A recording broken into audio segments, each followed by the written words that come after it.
muchachos, continuando con el tema de equilibrio químico, entonces vamos a comenzar a hablar sobre el cálculo de las constantes de equilibrio, ¿sí?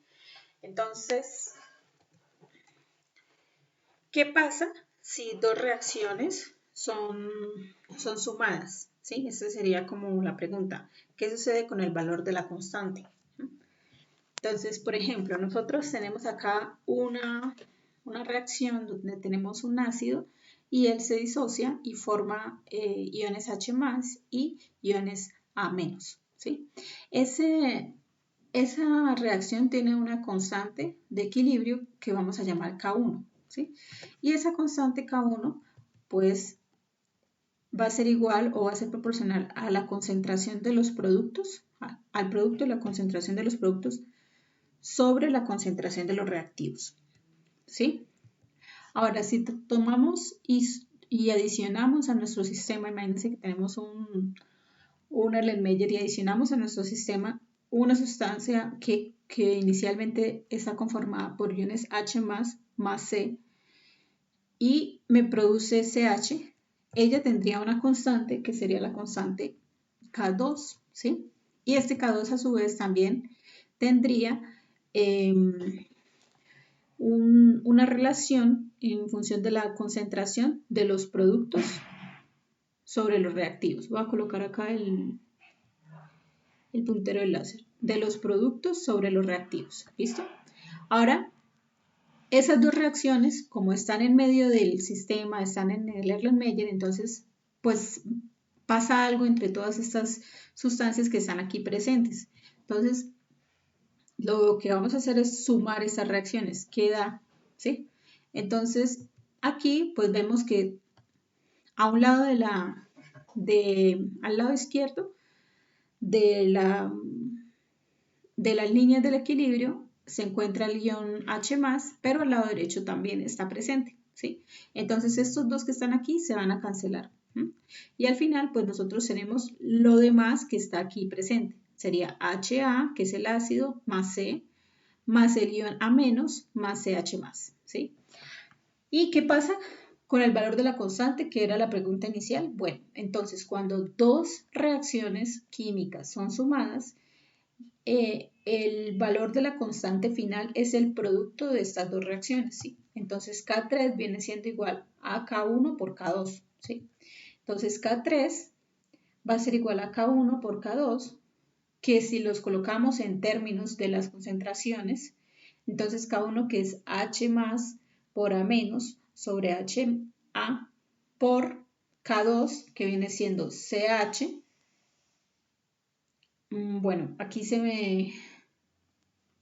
no, sí, ahí está bien. CH sobre H por C y al final queda igual a CH por A sobre HA por C, ¿sí? En este momento ustedes ya debieron haber percibido que una constante de equilibrio va a ser igual a la concentración de los productos sobre la concentración de los reactivos. Entonces siempre es productos sobre reactivos como van las constantes de equilibrio. ¿Ok? Bueno, entonces vamos a hacer algunos ejemplos para que queden claros los conceptos que hemos visto hasta el momento. Entonces inicialmente, bueno, escriba las constantes de equilibrio correspondientes a K sub C para las siguientes reacciones. Entonces acá tenemos una reacción que ocurre en fase gaseosa, ¿sí? Entonces, como está en fase gaseosa, ¿qué sucede? ¿Cómo sería el valor de K sub C? K sub C estaría dada en función de las presiones parciales de los sistemas que se encuentran en equilibrio, ¿sí? ¿Por qué? Porque son un gas. Entonces, aquí tendríamos nuevamente productos sobre reactivos, ¿sí? Entonces, el producto, que es el O2, sobre el reactivo, que es el O3, ¿sí? Pero en función de las presiones. Entonces, sería la presión parcial del O2 por el coeficiente o elevado al coeficiente estequiométrico, que sería 3, ¿sí? Y la presión parcial de O3 elevado a su coeficiente estequiométrico, que es 2. ¿Listo? Eso en el caso de los gases. Ahora aquí tenemos otro ejemplo. Tenemos el ácido acético, ¿sí? Que se disocia y al disociarse forma iones acetato y iones H+, ¿sí? Entonces, ¿cómo quedaría la constante de equilibrio para este sistema? Nuevamente, quedan productos sobre los reactivos. Entonces, tendríamos la concentración del ácido acético por la concentración de los iones H+, sobre la concentración total del ácido, ¿sí? Presente en la disolución. Y aquí tendríamos otro ejemplo, la formación de la HCl, ¿sí? En este caso, K sub C, nuevamente, viene siendo la concentración del producto sobre la concentración de los reactivos. Entonces, la concentración de la HCl sobre Ag más por Cl menos, ¿sí? Ahora bien, en el siguiente ejemplo, dice que la constante de equilibrio para la reacción del agua, esta es la reacción del agua, nosotros tenemos agua y ella se disocia en iones H+, más o H-, es llamada de K sub W, ¿sí? Y este K sub W tiene un valor a 25 grados centígrados que está dado en tablas, que es de 1 por 10 a la menos 14. Y aquí dice, debido a que la constante del NH3, ¿sí? Va a ser igual a 1,8 por 10 a la menos 5, entonces, y acá presentan la reacción, entonces NH3 más agua, que va a ser igual o que me forma amoníaco más iones OH, ¿sí? Y dice, determine la constante de equilibrio para la reacción NH4-NH3, que me produce NH3 más H más, ¿sí? Entonces, aquí necesitamos determinar un valor de constante de esta reacción, que es la que no nos dan, ¿sí? Según lo que vimos, pues entonces tendríamos dos ecuaciones que se suman con constantes que son conocidas y a partir del producto de esas reacciones, pues nosotros tendríamos el valor de la nueva constante. Entonces, ¿cuáles serían los datos? Inicialmente tenemos la reacción de disociación del agua, que tiene su valor, que es igual a K sub W1 por 10 a la menos 14, ¿sí? Y aquí tendríamos el otro valor que nos da, que es la reacción de formación del amoníaco, ¿sí? Y la constante para este sistema, que sería 1,8 por 10 a la menos 5. Entonces, a simple vista, lo que tendríamos que hacer sería sumar esa reacción y multiplicar acá las constantes y formar acá, encontrar el nuevo valor, ¿cierto? Ahora, si nos fijamos bien, nosotros vemos que en la reacción a la cual debemos determinar la constante está el NH4 o el amoníaco, está en la posición de los reactivos, no en la posición de los productos como acá, ¿sí? Como nos la dan inicialmente. Entonces, ¿qué pasa? Que en este caso, ¿sí? Para que nosotros podamos obtener la reacción que nos dan, que es esa que está acá abajo, si nosotros sumamos así tal cual como está, pues no vamos a obtener ese valor, no vamos a tener esta reacción final, disculpe. Entonces, ¿qué tendríamos que hacer? Tendríamos que invertir esa ecuación, esa reacción, de la otra forma, ¿sí? Entonces, en vez de tener NH3H2 que me produce NH4 o H-, tendríamos NH4 en los reactivos más OH- que me produce NH3 más agua, ¿sí? Ahora sí, por lo menos tenemos el NH4 en la posición de los reactivos, ¿sí? Y el NH3 en la posición de los productos. Entonces, estamos como más cerca de obtener el resultado. Ahora, si nosotros invertimos la reacción, recuerden que el valor de la constante sería el inverso. Recuérdense que están los valores de constante directa e inversa. Entonces aquí tendríamos un nuevo valor de K y ese valor de K sería 1 sobre KNH3, es decir, que sería 1 sobre 1,8 por 10 a la menos 5. ¿Sí? Entonces es el inverso del valor que teníamos inicialmente. Y ahora sí, tendríamos una constante que vamos a llamar la constante 3, que va a ser igual al producto de estas dos que tenemos acá, ¿sí? El producto de estas dos sería K sub W, ¿sí? Que queda igual por K, ¿sí? Pero este K va a ser igual a 1 sobre K del NH3, ¿sí? Entonces, sería, reemplazando los valores, 1 por 10 a la menos 14 por 1 sobre 1,8 por 10 a la menos 5 y eso me da el valor que tenemos aquí. Ahora, volviendo a a la suma de las reacciones. Entonces acá nosotros tenemos que el OH que está al lado izquierdo se cancela con el OH que está al lado derecho, ¿sí? Y que el agua que está en el lado derecho se cancela con el agua que está al lado izquierdo, ¿sí? Entonces, al final, lo que no se ha cancelado es lo que queda en la reacción final, que sería NH4, H más y NH3, tal cual como lo tenemos acá, ¿sí? Entonces, hasta ahí, claros, ¿verdad? Ahora, nosotros hemos hablado de sustancias, no, pues que se disocian y no sé qué más, Entonces, para continuar abordando un poco los conceptos del tema, entonces vamos a hacer una clasificación de esas sustancias, ¿sí? Entonces, para que una sustancia se forme iones, por lo menos como en el caso de los ejemplos anteriores, me formen iones en solución, quiere decir pues que ellos se disocian, ¿sí? Y forman iones que son clasificados como, bueno, de esta manera las sustancias pueden clasificarse como ácidos, bases y sales, ¿sí? De una forma general, ¿sí? Entonces, ¿cuáles serían denominados ácidos, bases y sales? ¿Sí? Entonces, aquí pues entraríamos hablando de las disoluciones de electrolitos. Entonces, los electrolitos son sustancias que cuando se encuentran en disoluciones acuosas, ellas generalmente se separan, ¿sí? Y forman iones en esta solución. La característica que tienen los electrolitos es que ellos son conductores, al formar iones, pues son conductores de corriente, son conductores de carga, ¿sí? De cargas positivas y negativas, es decir, de corriente. Ahora, hay dos tipos de electrolitos fuertes, ¿sí?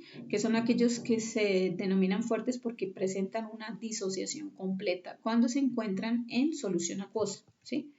Y están también los electrolitos débiles que presentan una disociación parcial cuando se encuentran en solución acuosa, ¿sí? Entonces, cuando estamos en presencia o hay presencia de un electrolito fuerte, entonces la disociación completa se simboliza con una flecha en una única dirección, como ven acá. Entonces acá tenemos un ejemplo HA, ¿sí? Y una flecha en el sentido de los productos que me forma H más A menos. Quiere decir que si yo tengo esta sustancia HA diluida en agua, ¿qué pasa? Que ella tiende a disociarse completamente y casi que nada de lo que está aquí como HA inicialmente va a terminar, ¿sí? Entonces todo se vuelve producto, ¿sí? No queda nada del HA y todo se vuelve iones, ¿sí? Eso es por parte de sustancias que presentan disociación completa y por ende la flecha va en la dirección de reactivos a productos, ¿sí? Ahora, en el caso de la disociación parcial, aquí tenemos el ejemplo del ácido acético, ¿sí? Entonces el ácido acético es un ácido orgánico, ¿sí? Y aquí tenemos también cuando se disocia, pues forma el ion acetato y el ion H+. Ahora, ¿qué sucede en este caso? Que presenta esta flecha en el doble sentido. Quiere decir que aquí en este sistema débil presenta una disociación que es parcial, es decir, que tenemos especies, este ácido como tal se disocia de forma parcial, de tal manera que en la disolución puedo encontrar tanto el ácido puro, ¿sí? Como los iones que se desprenden a partir del proceso de disociación. O sea que en una solución encontramos las tres especies químicas. Esto más el ácido acético, más el ion acetato, más los iones H+, ¿sí? Cuando hay una disociación parcial, es decir, cuando el electrolito es un electrolito débil. Ahora, cuando es un electrolito fuerte, de nuevo, ¿sí? Entonces, al disolverse en disolución en agua, no vamos a tener las tres especies que vemos aquí, solamente vamos a tener estas dos.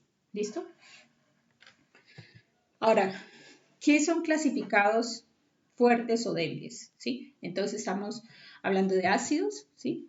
Entonces, por ejemplo, el ácido clorhídrico tiene disociación completa en agua y me forma los iones H y Cl-. Las bases o hidróxidos alcalino-térreos, como por ejemplo el NaOH, ¿sí? Que al disociarse también me forman iones Na y iones OH-. Y también las sales. Las sales son electrolitos fuertes, en su mayoría todas las sales, casi todas las sales, y sería la disociación completa que me producen iones Na más Cl-. Ahora, dentro de la clasificación de los débiles están muchos ácidos inorgánicos también, ¿sí? Como el ácido fosfórico, el ácido carbónico, en fin, y la mayoría de los ácidos orgánicos, como el que está aquí en el ejemplo. También se encuentra el amoníaco y la mayoría de bases orgánicas como bases débiles, o sea, con disociación parcial, ¿sí? Y los aluros, cianuros y tiocianatos de mercurio, zinc y cadmio. Sería como una clasificación general de este tipo de electrolitos. Ahora, continuando con la clasificación de disoluciones electrolíticas, entonces ya hemos hablado de ácidos y bases, ¿sí? Pero, en fin, ¿cómo se pueden clasificar las sustancias o cómo podemos nosotros ver una sustancia y determinar y decir que ella es un ácido o es una base, ¿sí?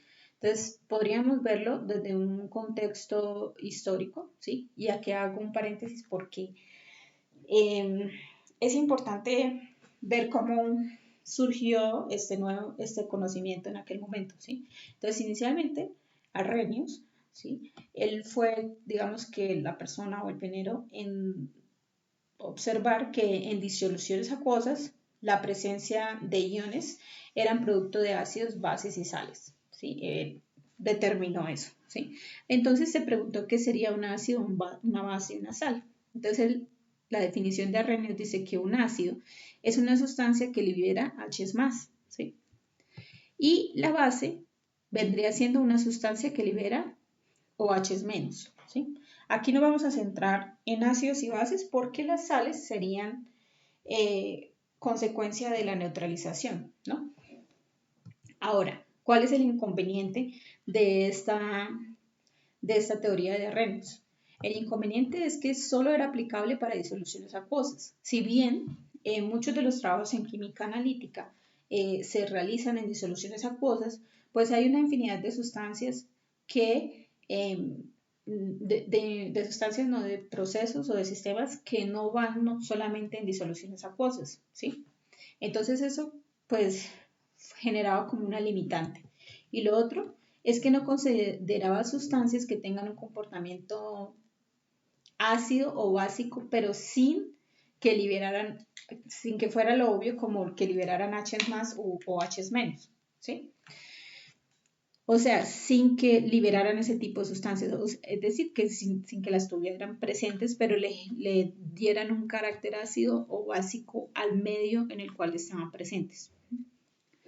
Bueno, pero a partir del postulado de Arrhenius, vino Bronsted y Lowry y replanteó mejor la situación, ¿sí? Entonces, para Bronsted y Lowry, un ácido era una sustancia que donaba protones y una base era una sustancia aceptora de protones. La ventaja de verlo desde este punto de vista era que no se limitaba únicamente a disoluciones acuosas, ¿sí? Y que no se requería necesariamente la presencia de grupos OH en las bases, ¿sí? Y finalmente Lewis generalizó más el concepto. Él dijo que los ácidos eran aceptores de pares de electrones, ¿sí? Y las bases donadoras de pares de electrones. Desde ese punto de vista, entonces se elimina la necesidad de los H's y los OH's y así se puede clasificar muchas más sustancias como si fueran ácidos o básicos, ¿sí? Entonces, hasta aquí tenemos este video para continuar más adelante con los otros temas de acidez y basicidad. Nuevamente, si tienen alguna pregunta o alguna inquietud, por favor me la hacen saber.